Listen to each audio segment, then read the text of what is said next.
Alumnas y alumnos de tercer grado de secundaria, bienvenidas y bienvenidos a una sesión más de Aprende en Casa de la asignatura de Matemáticas. Soy la maestra Luz Calderón y es un gusto estar con ustedes para trabajar juntos un contenido más. El propósito en esta sesión es analizar situaciones asociadas a fenómenos de la física. Es importante que conforme se presenten las distintas actividades y ejercicios, las vayan realizando, así como ir tomando notas en su cuaderno de lo que aprendan, además de anotar sus dudas en torno a esta sesión.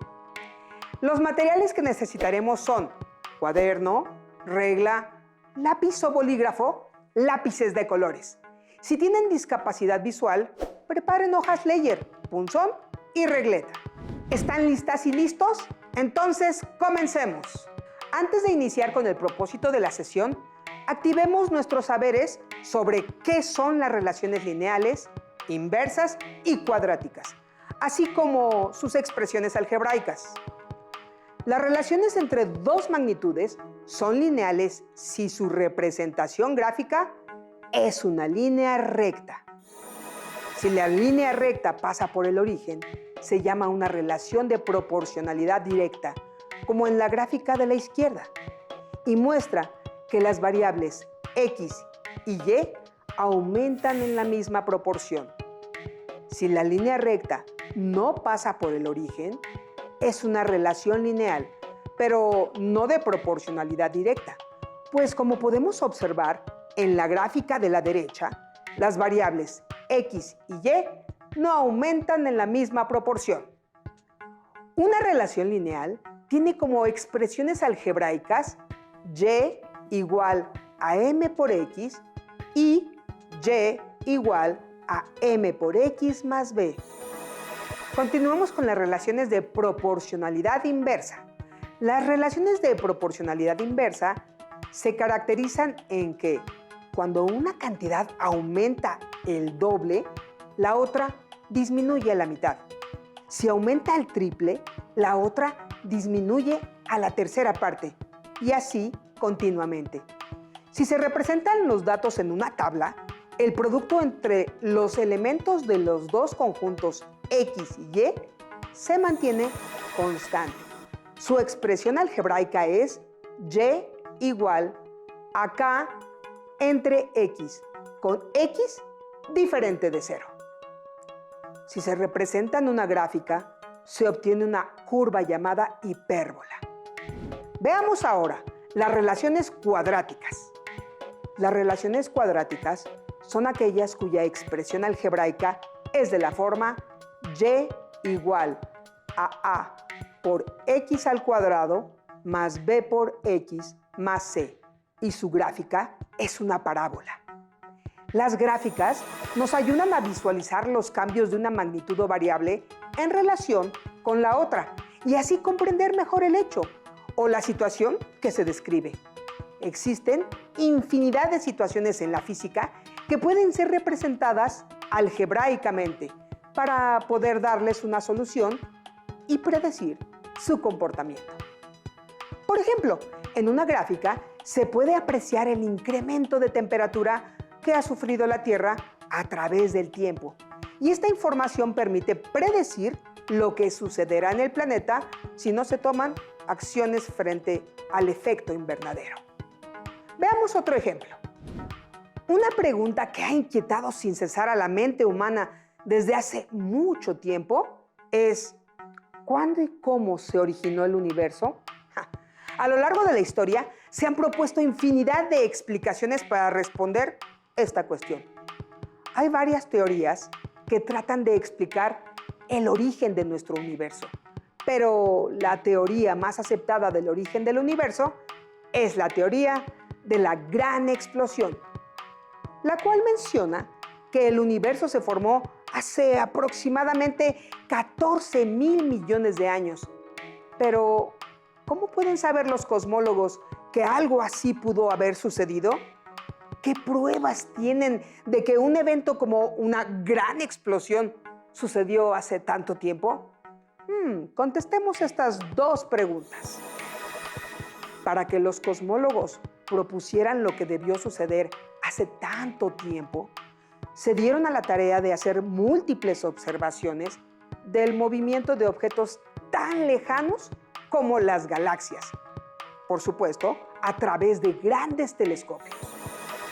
Los datos de estas observaciones los han ordenado y representado gráficamente para interpretar y modelar una ecuación.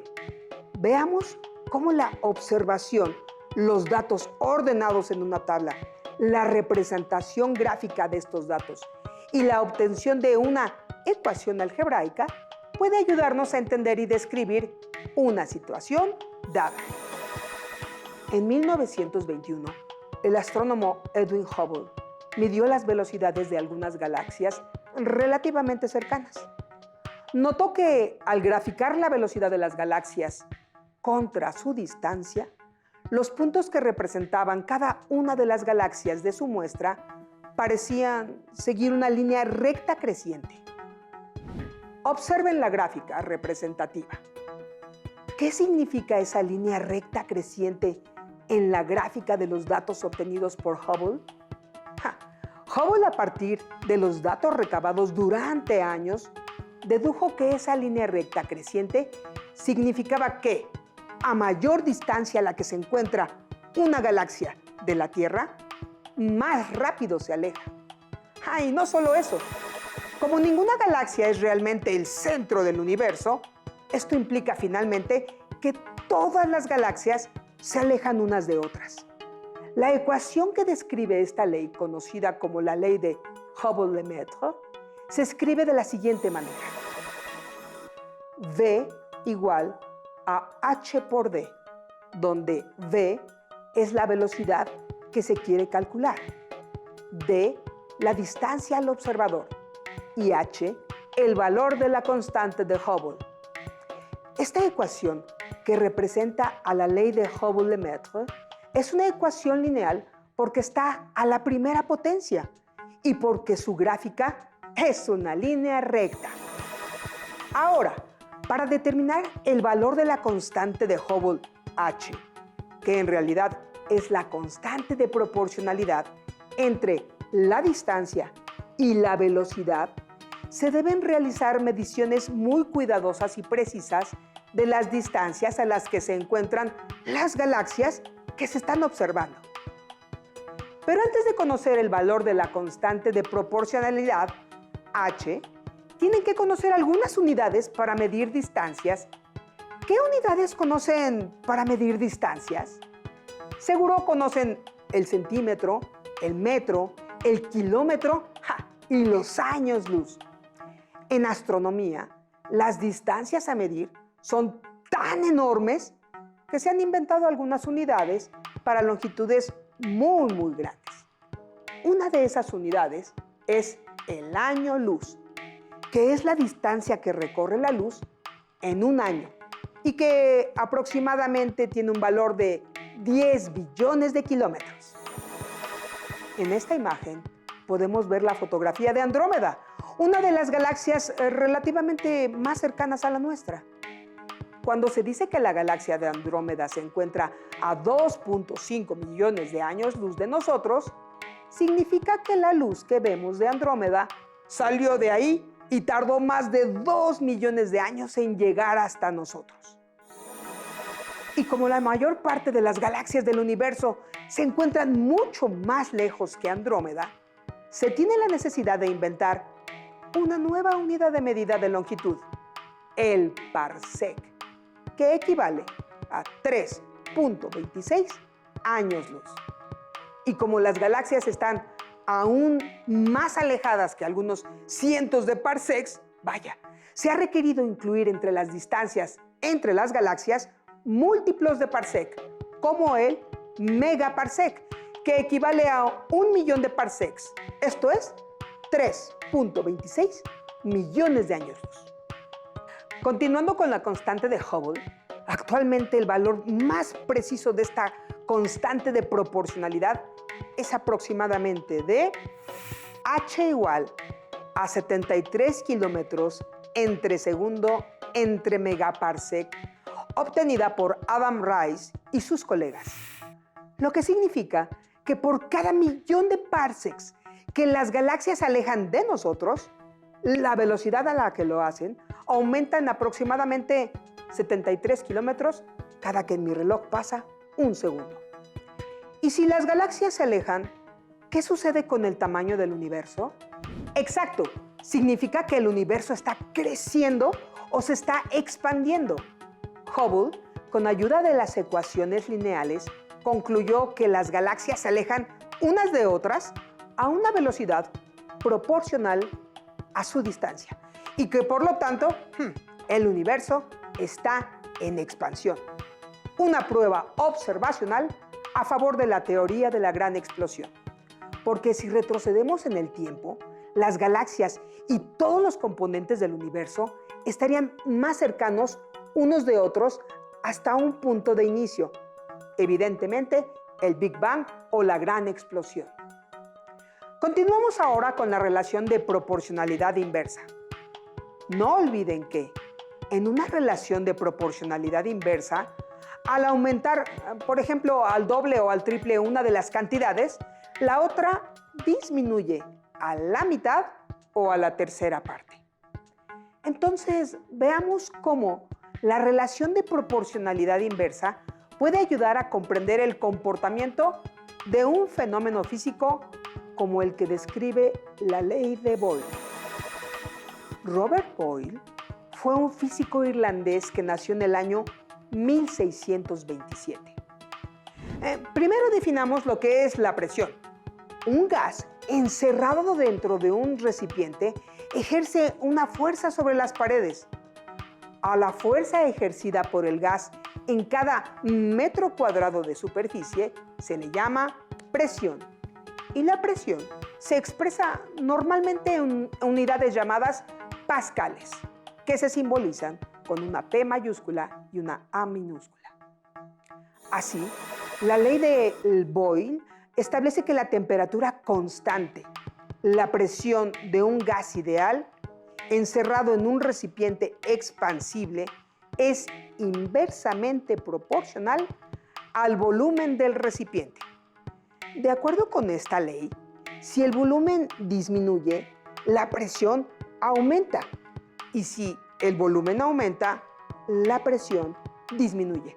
Es decir, si la cantidad de gas y la temperatura permanecen constantes, el producto de la presión por el volumen es constante. Veamos la siguiente figura. En la imagen podemos observar que si se ejerce una fuerza sobre el émbolo y se disminuye a la mitad el volumen del gas, la presión que ejerce el gas sobre las paredes se duplica. Por ello, se dice que en estas condiciones el volumen y la presión son cantidades inversamente proporcionales. Al representar gráficamente la relación entre el volumen y la presión, se obtiene una hipérbola. En este caso, solo se obtiene la rama positiva de la hipérbola, puesto que no existen valores de volumen y presión negativos. La gráfica es una hipérbola, ya que la relación entre las variables presión y volumen es de proporción inversa. El producto de los valores de estas variables que se corresponden siempre es el mismo, es decir, es una constante. Veamos otro ejemplo. Un depósito contiene 2.400 litros de agua. Si se consumen diariamente 60 litros, ¿en cuántos días se consume el agua que hay en el depósito? Veamos los datos del problema en la siguiente tabla.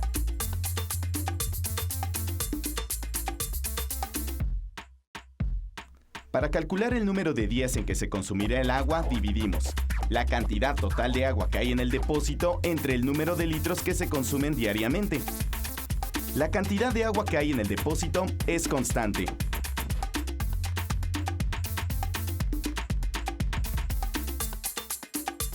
Si el consumo diario de agua fuera mayor, ¿alcanzaría para más o menos días?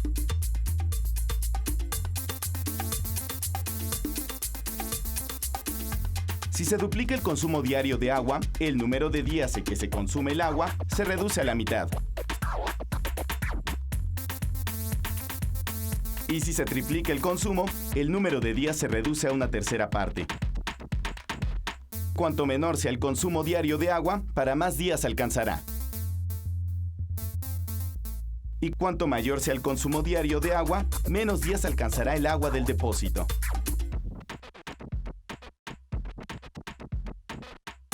Si llamamos X al consumo diario en litros y Y al número de días que alcance el agua del depósito, Y es igual a 2400 sobre X, o lo que es lo mismo que X por Y es igual a 2400.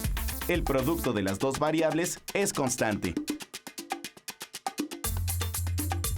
El número de días que alcance el agua del depósito es inversamente proporcional al consumo diario de litros de agua. Veamos la representación gráfica de esta relación.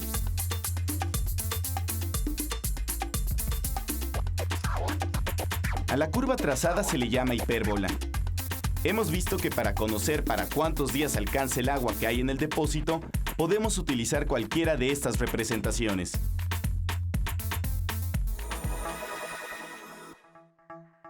Hasta aquí hemos revisado las relaciones lineales e inversas y hemos comprendido mejor los fenómenos físicos asociados. Toca el turno a las relaciones cuadráticas y su aporte para modelar fenómenos físicos. A lo largo de la historia, los fenómenos físicos y su explicación han sido observados, registrados y analizados para comprender su comportamiento. Una de las grandes preguntas en torno a un fenómeno físico es la siguiente: ¿cómo caen los cuerpos? El filósofo griego Aristóteles, quien vivió hace más de 2000 años, pensaba que el movimiento era algo que los objetos poseían internamente, de manera que cuando caían libremente manifestaban mayor velocidad. Aristóteles creía además que los cuerpos pesados tenían mayor afinidad con la Tierra, es decir, que entre más pesado un cuerpo, más rápido caería. Esta idea prevaleció por siglos hasta que el gran Galileo Galilei la puso en duda y, pese a las críticas de muchas personas de su época, se dio a la tarea de demostrar la veracidad o la falsedad de las afirmaciones de Aristóteles, creando gran polémica en su tiempo. Galileo se había dado cuenta de que si se juntaban objetos pesados y ligeros, su combinación no restaba o sumaba velocidad a la caída de uno de ellos por separado. Por ejemplo, un par de piedras de masa diferentes, atadas entre sí, no caen más rápido que la sola piedra ligera, como Aristóteles suponía. Estudiar este fenómeno no es cosa fácil. Un cuerpo en caída libre se mueve muy rápido y se necesitan alturas muy grandes para obtener algún dato útil. En aquellos tiempos no había cronómetros, fotografías instantáneas, ni mucho menos videos en cámara lenta. Galileo fue un experimentador ingenioso y sistemático. Diseñó la forma de registrar datos de velocidades más lentas. Utilizó un plano inclinado para dejar rodar al mismo tiempo cuesta abajo 2 esferas de hierro. Observó que las esferas llegaban abajo al mismo tiempo, aunque tuvieran diferente masa. Además de eso, Galileo marcó segmentos de la misma longitud desde lo alto de la rampa hasta la base. El tiempo que tardaban las esferas en recorrer cada segmento era diferente. De hecho, estas pasaban más rápidamente por el último segmento. ¿Cómo varía la velocidad de los cuerpos que ruedan por un plano inclinado? Realicemos el experimento de Galileo del plano inclinado. Para ello, con ayuda de una alumna de secundaria, construyamos el dispositivo utilizando un riel de 1 metro de longitud, un balín metálico, cinta adhesiva, un flexómetro y el cronómetro de un teléfono celular. Colocaremos el riel sobre 3 libros para que quede inclinado. Veamos entonces el experimento. Colocaremos el riel sobre 3 libros para que esté inclinado. Siguiendo la trayectoria del recorrido del riel, haremos marcas sobre el piso a partir del final del riel, cada 10 centímetros hasta completar 2 metros. Ahora, acomodemos el balín en la parte superior del riel para que ruede libremente por él. Mientras lo hace, midamos con el cronómetro el tiempo que tarda en recorrerlo. El tiempo es de 4.5 segundos. Ahora, midamos con el cronómetro el tiempo que tarda el balín en recorrer el camino con las marcas que trazamos después del riel. Para ello, tomaremos el tiempo a partir de que el balín termine de recorrer el riel e inicie el recorrido de los 2 metros. El tiempo que obtuvimos es de 5 segundos. Con los datos obtenidos podemos calcular la rapidez utilizando la fórmula que ya conocemos. La distancia recorrida por el balín entre el tiempo que tardó en recorrerla, es decir, 2 metros entre 5 segundos, el resultado de la división es 0.4 metros por segundo, que es la rapidez con la que el balín se movió en los 2 metros. Si dividimos la primera marca de 10 centímetros, que equivale a 0.10 metros, entre el valor de rapidez 0.4, obtenemos el tiempo que se tardó en recorrer esa distancia. Si el balín tardó 0.25 segundos en llegar a la primera marca y 5 segundos en recorrer los 2 metros, podemos construir una tabla con el tiempo obtenido por cada 10 centímetros que avanzó el balín después de recorrer el riel. La tabla quedaría de la siguiente manera. La gráfica que se obtiene representa el movimiento rectilíneo uniforme de un balín que tiene una rapidez de 0.4 metros por segundo, lo que permite ver que el balín siguió una trayectoria rectilínea y su rapidez fue constante sobre el piso. Es decir, recorrió distancias iguales en iguales intervalos de tiempo. Ya vimos qué rapidez tiene un balín en realizar un recorrido en cierta distancia. Pero, ¿en el riel? ¿Su aceleración se mantiene constante o va cambiando durante el recorrido? Para responder a la pregunta, debemos obtener la aceleración del balín, partiendo del tiempo en que se desplazó por el riel, con qué velocidad inicia y la velocidad final que alcanza. Representamos los valores en la fórmula de aceleración que ya conocemos. La velocidad final, que es 0.45 metros por segundo, se resta a la velocidad inicial, que es 0 metros por segundo. El resultado de la operación se divide entre el tiempo, es decir, entre 4.5 segundos. Así se obtiene una aceleración de 0.1 metros por segundo al cuadrado. Con base en los resultados obtenidos, sabemos que el balín tuvo un movimiento uniformemente acelerado. Es decir, partió del reposo al iniciar su recorrido, incrementó su rapidez de forma constante y tuvo una aceleración de 0.1 metros por segundo al cuadrado. Revisemos los datos obtenidos al dejar caer el balín en el riel. En los datos ordenados en la tabla, podemos ver la velocidad que adquirió el balín en el plano inclinado de acuerdo con el tiempo, lo cual se puede representar en la siguiente gráfica. Observen en la gráfica el incremento de la velocidad a través del tiempo que recorre el balín. ¿Cuál sería la distancia del balín en cada segundo recorrido en el riel? Para calcular la distancia del balín, ocuparemos la siguiente ecuación. La distancia es igual a la aceleración por el tiempo al cuadrado entre 2. En un segundo, multiplicamos la aceleración 0.1 metros por segundo al cuadrado por un segundo elevado al cuadrado, el resultado se divide entre 2. Si repetimos la operación, por cada segundo recorrido, obtenemos las siguientes cantidades representadas en la siguiente tabla. Ahora podemos utilizar los resultados que obtuvimos para elaborar la gráfica. Los puntos que se intersecan entre el tiempo y la distancia representan el movimiento uniformemente acelerado del balín, que tiene una aceleración de 0.1 metros por segundo al cuadrado.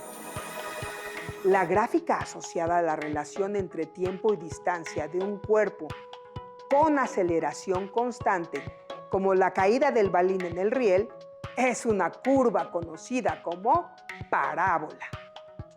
Por último, para fortalecer lo aprendido, imaginemos la siguiente situación. Se empuja ahora al balín desde abajo del plano inclinado, es decir, desde el riel. El balín no logra subir hasta el final del riel y baja de regreso. ¿Cómo será el movimiento del balín y cómo se verá al graficarlo? ¿Cuál de las siguientes gráficas es la que representa este fenómeno? ¿Será también una parábola? Analicemos cada gráfica. La gráfica B no puede ser correcta, ya que implicaría que el balín se mueve a velocidad constante hacia arriba y después baja a velocidad constante. La gráfica C es incorrecta, pues en algún momento el balín debe disminuir la distancia que recorre por segundo, y en esta gráfica se representa un movimiento que sigue acelerando. La gráfica D se puede descartar, ya que muestra que el balín primero sube despacio y luego acelera, lo cual no ocurre en la situación planteada.